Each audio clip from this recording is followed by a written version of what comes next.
Iran Pishman pas 7 vjetëve. Dardanët e Dacit në Raovec e braktisën liderin e tyre, e të dielën me komplet strukturën e degës u kthyen në lidhjen demokratike të Kosovës. E të bashkuar ata po konsiderojnë ta forcojnë edhe më shumë partinë e vjetër. Që nga sot do rreshtohemi në subjektin politik të LDK-s dhe bashkarisht do të rrugtojmë drejt sukseseve të sigurta. Kryetari i degës së LDK-s ka synime edhe më të mëdha. Ai po pretendon se tani do ta marrë pushtetin në këtë komunë.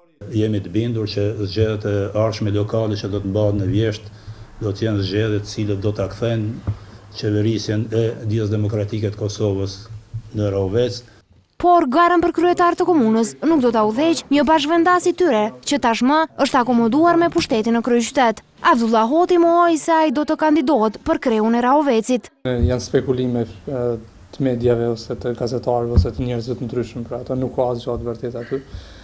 Kandidati për kryetar të komunës në Raovec caktohet në konsultim me degën edhe me aprovimin e kryesisë së LDK-s.